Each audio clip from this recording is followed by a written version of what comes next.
संसार के जितने भी हैं जीव, ये सब माया के वशवर्ती हैं, माया के अधीन हैं। और जो उपासना में लगते हैं तो भी उपासना हरि की करते हुई साधना और साध्य बना लेते हैं माया का।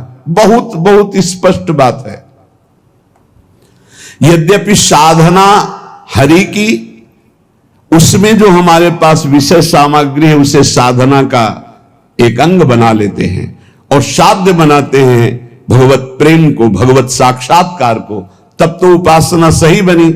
लेकिन उपासना हरि की, जैसे लीला गायन है, नाम कीर्तन है, भगवत आराधना है, लेकिन साध्य हम मान लेते हैं माया को। ये धन मिल जाए, ये मकान बन जाए, ये भोग सामग्री मिल जाए, तो बोले माया कभी पकड़ में नहीं आएगी। ये मायापति के भजन में जब तक चित्त नहीं लगाओगे तो माया पकड़ में नहीं आएगी। जहां मायापति माधव का भजन शुरू किया तो माया तुम्हारे चरणों की चेरी हो जाएगी।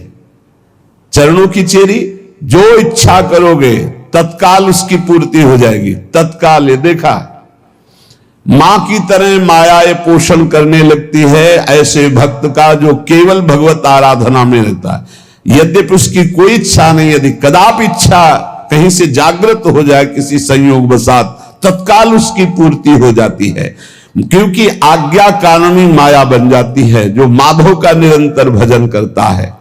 जैसे चंदन के आसपास के नीम और बमूल भी चंदन के भाव बिक जाते हैं, ऐसे ही हमारी कोई योग्यता नहीं, पर यदि हम प्रभु का भजन करने लगे तो हम में भागवतिक सौरभ जागृत हो जाएगा और हम महान महान भक्तों की पंक्ति में आ जाएंगे। भगवत रसिक जी कहते हैं, जो साधक अपने गुरु को प्रसन्न कर लेता है, जिसके ऊपर गुरु की कृपा दृष्टि रहती है, उसके हृदय से मोह मद माया अपने आप छूट जाती है और माया सदैव उसकी सेवा में रहती है और माधव उसके हृदय में विराजमान रहते हैं। इसलिए सच्चा उपासक वही है, आशा जिज्ञासा नहीं आशा उपदेश, नाम रूप रसना चखनी, यह समझे को देश, या समझे को देश, सहज सब सो नहीं बोले, और बोले समयो पाए ग्रंथ संशय की खोले, भगवत रसिक अनन्य भानु लो करे प्रकाशा, हरे तिमिर अज्ञान ज्ञान दे पूजवे आशा। भगवत रसिक जी कहते हैं, उपासना के मार्ग में वही सफल हो सकता है जिसके हृदय में कोई भी आशा ना रह जाए। आशा बहुत बड़ी चीज है, बहुत बड़ी वस्तु है। ये बड़े बड़े साधन करने पर भी आशा बनी रहती, चार लोग प्रणाम करें, चार लोग यश कीर्ति, चार सुख सामग्री एकत्रित, ये आशा बनी ही रहती है। जब तक ये आशा है तब तक भगवत साक्षात्कार नहीं। इसी आशा को काटना है। भगवत रसिक जी कहते हैं, इस उपासना के मार्ग में सबसे खतरा है इस आशा से, भोगों की आशा, जगत की आशा, मान प्रतिष्ठा की आशा। हे, कौन भगवान से मिलना चाहता है? कोई बिरला है। देखो ना आप, एक व्याकुलता प्रभु मिलन की नहीं, आशा है भोगों की। भजन कर रहे हैं भगवान का, आशा है भोगों की। बड़ी विचित्र फांसी है। उद्देश्य है भगवत प्राप्ति, लेकिन उस उद्देश्य की कोई आशा नहीं।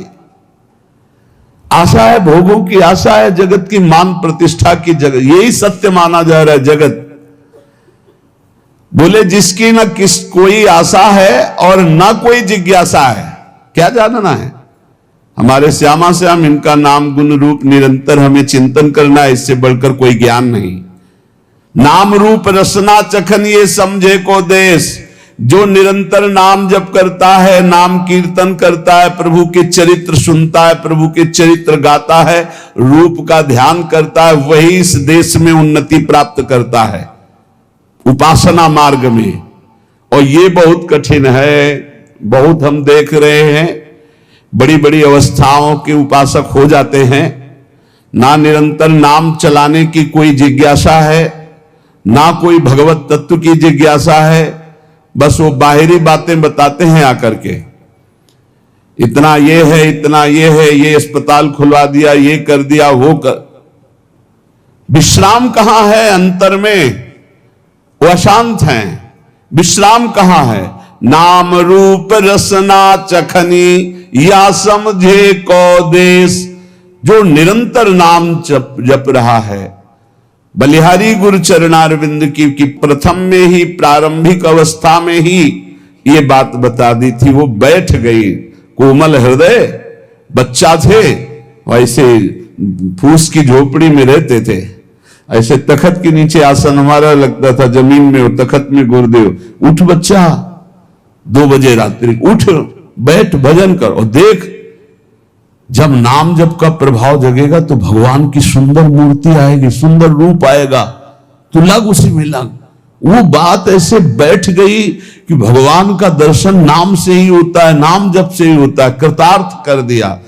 अगर वो नई अवस्था थी, जैसा उपदेश करते वैसा साधन में लगते, पर बस सब साधन करते हुए एक बात थी, एक भी श्वास खाली ना जाए भगवत स्मरण से। नाम रूप रसना चखनी ये समझे को देश। नेत्र रूप का स्वाद ले रहे हैं और हृदय में नाम चल रहा है, सब ज्ञान आ जाएगा, सब ज्ञान, कुछ समझने की बात अन्य नहीं, आशा जिज्ञासा नहीं, किसी से प्रश्न मत करो, अपने आप सब उत्तर आ जाएंगे। जब नाम जप करोगे रूप छा जाएगा आनंद का। देखो ये जो लोग ज्ञान की बात कह करके भगवान के नाम रूप की, वो अज्ञानी हैं, वो जानते नहीं भगवान शंकर से बड़ा कोई ज्ञानी नहीं, सनकादि से बढ़कर कोई ज्ञानी नहीं। सनकादि भी वैकुंठ दर्शन करने जाते हैं, भगवान शंकर भी दर्शन करने जाते हैं। भगवान के जहां जहां अवतार होते हैं, भगवान की लीला और भगवान का नाम जप करते हैं। पता नहीं आजकल कौन सा ज्ञान जागृत हो गया है, फंसे सब साकार में हैं। उपदेश भी साकार से हो रहा है, गुरु को प्रणाम करना, नमस्कार करना, ये साकार पूजा हो रही है, और खंडन करते हैं साकार का। पता नहीं कौन सा ज्ञान है, कभी गुरु चरणों में बैठ करके समझे तो उनको समझ में आवे। नाम रूप रसना चखन ये समझे को देश। इस देश में वही सच्ची समझ जान सकता है जो हर समय नाम जप करता है, रूप का ध्यान करता है। देव हरिवंश महाप्रभु आदेश कर रहे हैं निकुंज से आए हुए, राधा वल्लभ लाल को हृदय ध्यान और मुख नाम। परम सिद्ध बात है, ज्यादा शास्त्र स्वाध्याय करके बुद्धि को दौड़ाने की जरूरत नहीं। 1-2 में पूरे शास्त्रों का सार वर्णन कर दिया। सबसो हित निष्काम मति और वृंदावन विश्राम, श्री राधा वल्लभ लाल को हृदय ध्यान मुख नाम, सब शास्त्रों का सार है। सबसो हित, सबसे प्रीति करो, लेकिन तुम्हारी बुद्धि किसी से कोई कामना या स्वार्थरत नहीं होनी चाहिए। सबसो हित निष्काम मति, निष्काम मति से सबका हित करो। तुम्हारी विश्राम भूमि प्रिया प्रीतम के उपासक की विश्राम भूमि वृंदावन धाम है। बोले महाराज ये सबसो हित निष्काम मति अखंड वृंदावन वास मिलना है तो बहुत कठिन बात है। उपाय है? बोले इसका सरल उपाय है। क्या? बोले राधा वल्लभ लाल को हृदय ध्यान मुख नाम। मुख में जपो राधा वल्लभ, हृदय से ध्यान करो राधा वल्लभ लाल की श्रीअंगों का। देख लो तुम्हें नित्य वृंदावन का वास मिल जाएगा, निष्काम मति मिल जाएगी और सब चराचर जगत से प्रीति हो जाएगी इष्ट भाव से। बहुत सरल भाव में बता दिया, राधा वल्लभ लाल को हृदय ध्यान मुख नाम। यहां कह रहे नाम रूप रसना चखन ये समझे को देश। जो निरंतर नाम जप कर रहा है, रूप का प्रकाश है, वही इस देश की बात समझ सकता है। ये समझे को देश सहज सबसो नहीं बोले। उपासक अपना स्वभाव गंभीर बनावे, ज्यादा बातचीत का स्वभाव उपासकों का नहीं होता, वो गंभीर मुद्रा में रहते हैं। ये समझे को देश सहज सबसो नहीं बोले, सहज में किसी से बात न करे, और बोले समयो पाए। जब कहीं अधिकारी मिल जाए तब बोले, बोले समयो पाए ग्रंथ संशय की खोले। जब बोले तो ग्रंथि माया जड़ चेतन की जो ग्रंथि बंधाकर बार बार जन्म मरण में जीव को लगा रही उसका नाश कर दिया। ऐसे बोले।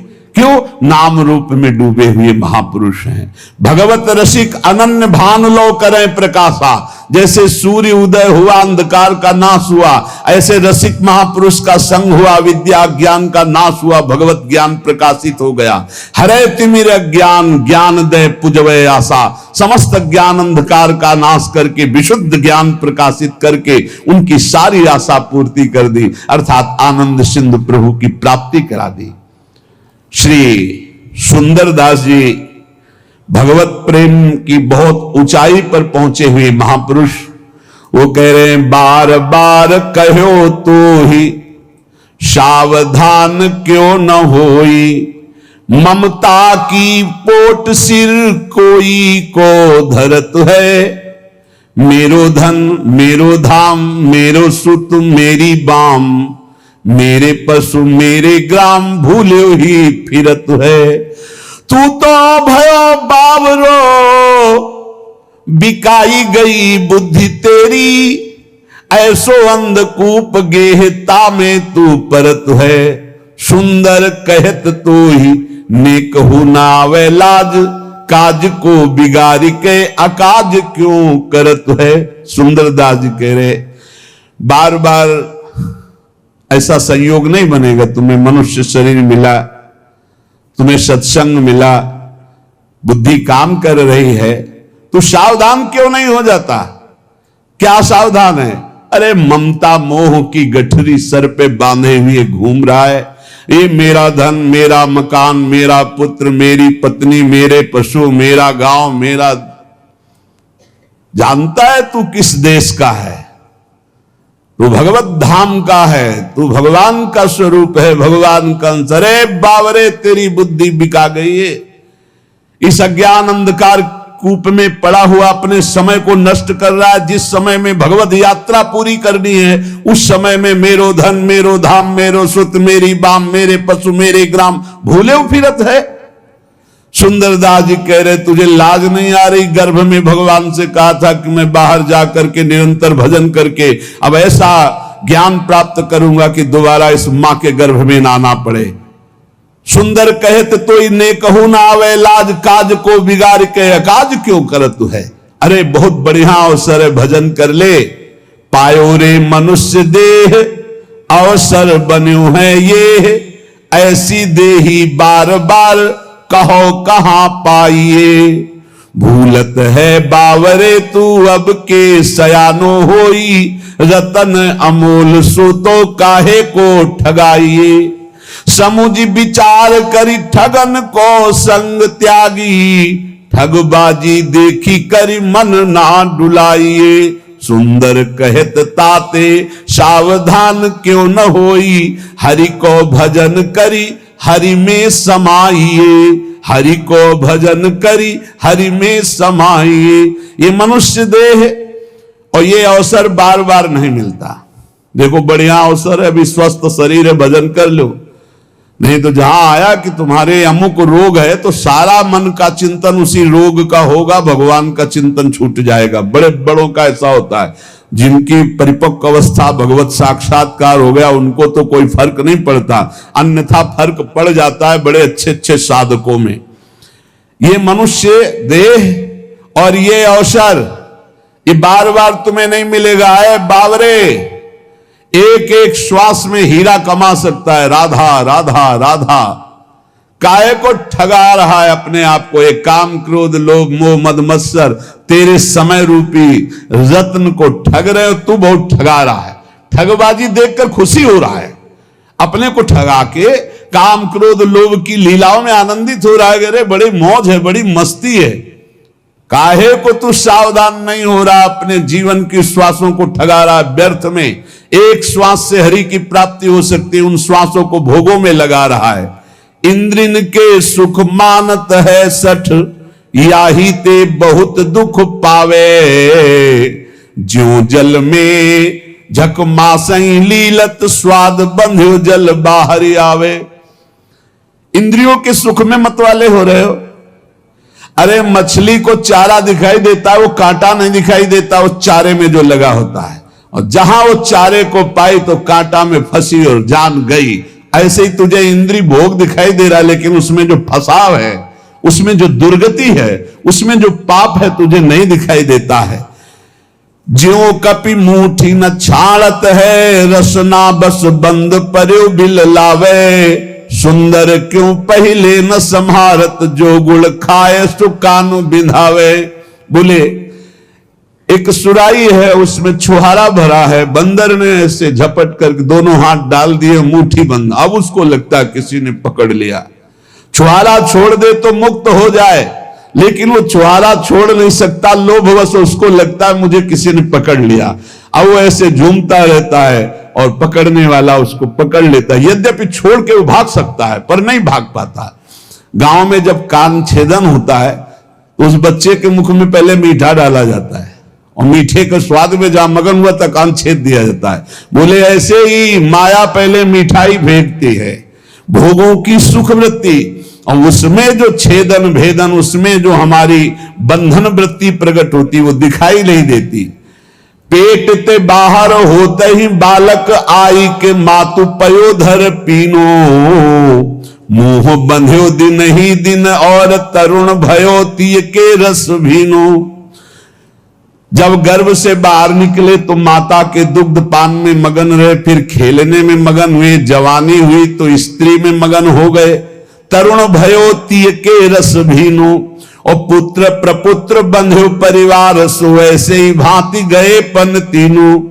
एक भगत जी बहुत सत्संग करते थे, सब कार्य हो गए, बोले बस एक बिटिया रह गई है, इसका ब्याह कर ले, मतलब अखंड वृंदावन वास और खूब भजन करेंगे महाराज, बस कुछ दिनों की बात है।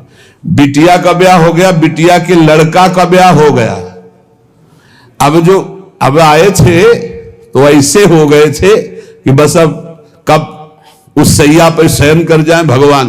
फिर भी लड़का का लड़का गोद में लिए उसको, दुलार कहा अभी आए थे बीच, बस अब जब आदेश करो तब आ जाएंगे। और हर बार जब मिलते कहते हैं आदेश करो, 2-4 साल के लिए डुबकी मार के फिर नाती पनाती। जब वो छोटा सा बालक गोद में बैठ के बोलता है ना बाबा, तो लगता है कि वाह वाह, जिंदगी की कमाई यही है। तोतरी बोली में जब बोलता है ना वाह वाह बाबा, तो बाबा समझते ये कह रहा वाह वाह, जिंदगी की कमाई प्राप्त कर। अब वो तोतरी बोली, और घर परिवार के जब कि अगर हम दरवाजे पे नहीं बैठेंगे ना तो सब बर्बाद कर देंगे लड़के, और मरते दम तक वहीं दरवाजे पर बैठे खखारते रहते हैं, और मर के चले जाते हैं, लौट के कुत्ता बन के फिर वहीं बैठते हैं आकर के। सच्ची मानिए, ये जीवन की ऐसी माया की फांसी है, अगर सत्संग को मान लो चल दो तो बच जाओगे, नहीं तो बंधते रहोगे। कह रहे जब बच्चा प्रकट हुआ तो माता के पयोधर से खेलता है दुग्ध पान करके, फिर वो खिलौनों से खेलता है, फिर जवान हुआ तो स्त्री से खेलता है, फिर पुत्र पौत्र, फिर मर के फिर जन्म फिर मरण, यही चक्र चल रहा है। जन्म सिराने जाई भजन विमुख सठ, काहे को भवन कूप बिन बीच मरे है। गहत विद्या जानी सुख नलनी ज्यों मूड़, कर्म और विकर्म करे करत ना डरे है। तेरा जन्म व्यतीत होता जा रहा है, अविद्या रूपी कुआं घर में खोद दिया, उसी में मरेगा तू। ये मेरी पत्नी, मेरा पुत्र, मेरा मेरा मेरा, बोले ऐसी अविद्या बांधे हुए जैसे नलिनी में सुख बंध जाता है। वो जैसे पंखा घुमाते हैं ना, एक पोला होता है, ऐसे रस्सी में कई पोले डाल दिए जाते हैं, उनमें लाशा लगाकर चारा दाना रख दिया जाता है, तोता आता है ऐसे बैठता है, वो फौरन घूम जाता है वजन पड़ते ही। अब वो समझ गया कि मैं बंध गया, अब वो और जोर से पकड़ लेता है उसको। कुछ नहीं है, वो उड़ जाए, लेकिन वो उड़ता नहीं, फड़फड़ा करके पंजे से जोर से पकड़ लेता है, क्योंकि उल्टा हो जाता है। अब वो सोचता है अगर मैंने छोड़ा तो मर गया, अगर छोड़ दे तो मुक्त हो जाए। ऐसे ही पुत्र की आसक्ति, बहू की आसक्ति, कैसे तुम्हें बताएं। जिसने जीवन में भगवान कुछ से अपनापन नहीं किया, बुढ़ापे में नहीं कर सकता। बुढ़ापे में बहू याद आती है, लड़का की बहू, और बच्चे याद आते हैं, वो कैसे बोल रही थी, बस यही चिंतन चलता रहे, वो लड़का कैसे बोल रहा था। अवस्था में सारी की सारी चित्त वृत्ति घोर ममता और भोगों में फंस जाती है, घोर ममता भोगों में। एक परिवार ने कहा, अभी हमारा भी मन होता है वृंदावन आके भजन करें, आदेश है, हम तो रोज चिल्लाते रहते हैं। भाई हम तो जीवन भर एक साथ रहे हैं, वो आप सुनते हैं कि आप अलग अलग कर देते हो, तो हम कहा नहीं, आओ डबल बेड की व्यवस्था हम करेंगे। मरले को चले हैं, पर चिंता इस बात की है कि अगर वृंदावन गए तो ये बाबा जी जो है अलग अलग कर दे, अलग अलग नहीं जी सकते। यमराज आवे तो उनसे कहना यही बात कि अलग अलग नहीं, नरक में डबल बेड की व्यवस्था है कि नहीं। यार बहुत गजब है। आप जब मोही पुरुषों से, संसारी पुरुषों से संपर्क होता, जब उनकी बातें सुनो तो लगता है हे भगवान, इनकी स्थिति कहां है। श्री सुंदरदास जी कह रहे हैं, गहे तो अविद्या जान सुख नलनी, जो मूड कर्म विकर्म करे करत ना डरे है। कुछ नहीं बुढ़ापा में, केवल चिंतन, ना तो एक प्रभु का चिंतन, ना मरने का कि कोई बात है कि हम मरकर कहां जाएंगे, कैसे जाएंगे। बहुत विचित्र खेल है, बहुत विचित्र खेल। अगर बुढ़िया पास में है या बुढ़ा पास में, दोनों है, परम पद में है, उनको कोई और परम पद नहीं चाहिए। और ये पता नहीं है कि जीवन एक क्षण में विलग होकर के कहां कहां चले जाएंगे। हम कहते हैं प्रेम करो, सब में भगवत भाव करो, लेकिन आखिरी बात को सोचो। तुम यहां से जब जाओगे तो बिल्कुल अकेले जाओगे, तुम्हारा भजन कार्य करेगा। तुम भजन करके अपनी पत्नी को भी उन्नति के मार्ग में, अपने पुत्र को भी, भजन से क्यों रहित हो, कोई साथ नहीं देने वाला। साथ गंगा में डूब जाओ तो भी साथ नहीं जाओगे, नहीं जाओगे साथ। उसका कर्म उसको ले जाएगा, आपका कर्म आपको ले जाएगा। और शरीर छोड़ने के बाद कोई लौट के नहीं देखता कि कौन हमारी बुढ़िया थी, कौन हमारा बुढ़ा था। ये सब केवल शरीर तक है। ये अविद्या जान सुख नलिनी, जो मूड कर्म और विकर्म करे करत ना डरे। कर्म करते हैं, विकर्म पाप कर्म करते हैं, इनको डर नहीं लगता है। आप ही ते जातंद नरक में बार बार, अजहु न संक मन माही अब करे हैं। दुख को समूह अवलोक के न त्रास होए, सुंदर कहत नर नाग पास परे है। नाग पास जैसे हर क्षण कसती जाती है और भारी कष्ट होता है, ऐसे मोह विशाल कष्ट देता रहता, विशाल कष्ट। झूठो जग ऐन सुन नित्य गुरु बैन देखे, अपने हूं नैन तेऊ अंधरा है जवानी में।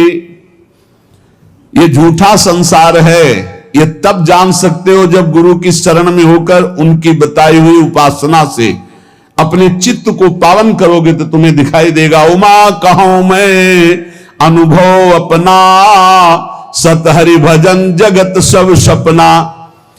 कह रहे अपने नेत्र हैं लेकिन दिखाई नहीं दे रहा, जवानी में अंधा होकर पाप कर्म करता रहा।